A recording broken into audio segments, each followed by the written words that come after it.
बहुत बहुत शुक्रिया, आपने समय निकाला हमारे साथ जुड़े। मुझे मालूम है कि आपके समय की बाध्यता, आपको कहीं जाना है, तो बहुत बहुत धन्यवाद आपका। राशिद भाई, आपके पास आता हूं। गलवान हुआ और उसके बाद में कई घटनाएं हुई, और राजनाथ जी पीछे संसद में आए थे और आके एक रिटन स्टेटमेंट 2 लाइनों को 4 लाइनों को बोल के तेज कदमों से निकल गए।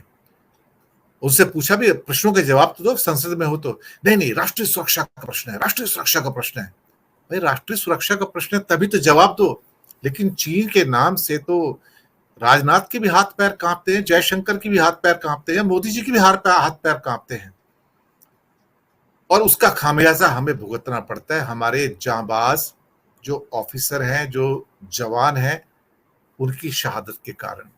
कल एक कर्नल साहब, एक मेजर साहब, एक डिप्टी एसपी और कई जवान हमारे उसमें घायल हुए, जो भी अस्पताल में। हम उनकी फास्ट रिकवरी के लिए प्रार्थना करते हैं और भगवान की आत्मा को शांति दे।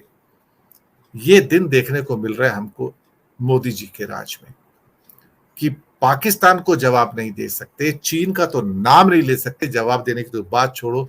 और हमारे बड़े बड़े ऑफिसर मारे जा रहे हैं आतंकवादियों के हाथ में, और ये कहते हैं आतंकवाद है नहीं। ये कैसे हालात देश में संभाल पाएंगे, इसको कैसे कर पाएंगे इसको? जहीर साहब। सर, आपने कहा कि राजनाथ जी ने आकर कहा कि देश का सुरक्षा का मुद्दा, उन्होंने तो ये भी कहा था कि सैटरडे संडे पड़ गया था पीछे। जब एक बार कुछ झड़प हुई थी तो बोले हम बता नहीं पाए, सैटरडे संडे पड़ गया था। देश की सीमा पर जो है हरकतें हो रही हैं और वो सैटरडे संडे बता रहे हैं, गोया कि कोई ऑफिस की बात हो। तो मगर मुझे अच्छा लगता है कि कभी कभी राजनाथ बोल जाते हैं। हमें दो ही मंत्री को सुनने को मिलता है, एक प्रधान सेवक को और एक जो है उनके नायब जो है। कभी कभी जब राजनाथ बोलते हैं या विदेश मंत्री या फाइनेंस मिनिस्ट्री, तो मैं पर्सनली अच्छा महसूस ये करता हूँ कि चलो कोई बोल रहा है और भी किसी भी मुद्दे पर बोल रहा है। तो चलिए, खैर वो तो कोई राजनाथ जी की बात। मीनू मैम हमारे साथ काफी रही, इन्होंने एक बात बड़ी अच्छी कही, मुझे लगा कि मुझे वहीं से शुरुआत करनी चाहिए, कि वो अरब सागर। मुझे चंद्रशेखर की, दिनेश जी, एक बात याद आ गई। उमा भारती के समय उन्होंने एक बार लोकसभा में जवाब देते हुए कहा था कि 10,000 मुसलमान आए थे यहाँ, 12-13 करोड़ अरब सागर में नहीं डाल सकते। आपने बड़ी बुनियादी बात कही कि पीओ के क्या करेंगे आप 1.5 करोड़ लोगों का, कैसे करेंगे। बात यहाँ से दिनेश जी, मैं एक बात और भी जोड़ूंगा साथ में। ये तो चीजें हैं जो भी हैं, सरकार को भी है जो भी चूक रही हैं, लेकिन मैं एक बात दूसरी तरफ आपका थोड़ा सा नजरिया लेकर जाना चाहता हूँ। देश के बहुत सारे हिस्से हैं, अगर मैं गिनती करना शुरू करूंगा लंबा समय लग जाएगा, लेकिन आप मणिपुर में चलिए। मणिपुर में 2 समुदाय हैं। एक समुदाय, आपको क्या ऐसा नहीं लगता है कि बिल्कुल अलग थलग कर दिया गया है? वो बीच में जो बैरिकेटिंग्स लगा दी गई हैं, वो बैरिकेटिंग्स आप ये मत समझिए कि जमीन पर लगी हैं। वो देश के एक हिस्से के अंदर 2 समुदायों को बांट करके बैरिकेटिंग्स कर दी गई। और ये सबसे बड़ा फेलियर होता है किसी भी सरकार का, कि आप देश में रहने वाले कुछ वर्गों के दिलों के अंदर ऐसी बैरिकेटिंग कर दें कि वो ऐसा महसूस करने लगे कि ये देश मेरा है या नहीं है। 2010 और 11 की बात मैं आपको एक बात बताता हूँ। दिल्ली का एक डेलीगेशन गया यूनिवर्सिटीज का, उसने कश्मीर में जाके ये पता किया कि आखिरकार लोग यहाँ चाहते क्या है, उनकी सोच क्या है। तो दिनेश जी, मैं आपको बताऊं, आप तो बहुत ज्यादा जानते हैं, मैं तो मुझे आपको बताना ऐसा सूरज को चिराग दिखाना।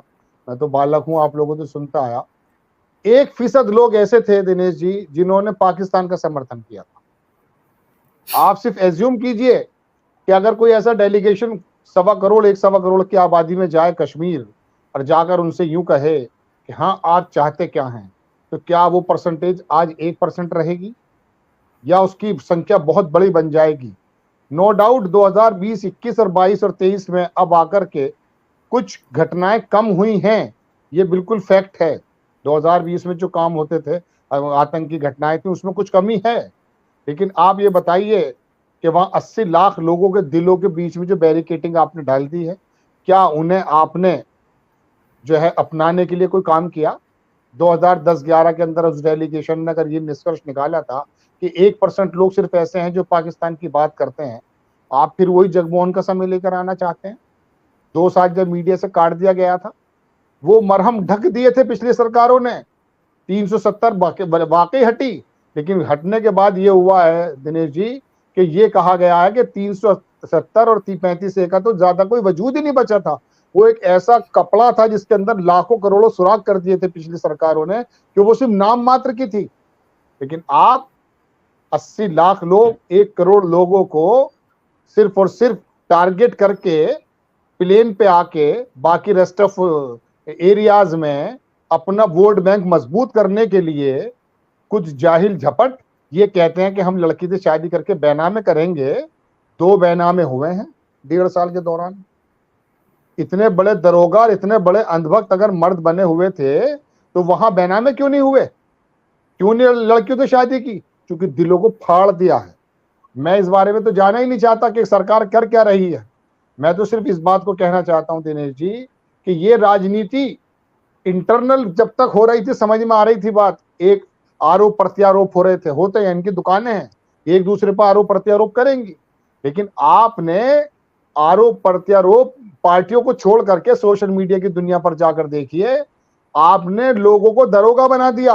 प्रवक्ता तो एक होता पार्टी का, इनके लाखों करोड़ों प्रवक्ता बन गए जो सोशल मीडिया पे गाली गलौज करने का काम ही नहीं करते, वोट देने का काम तो चलो करते हैं, बदतमीजियां करते हैं, दुश्मनियां निकालते हैं।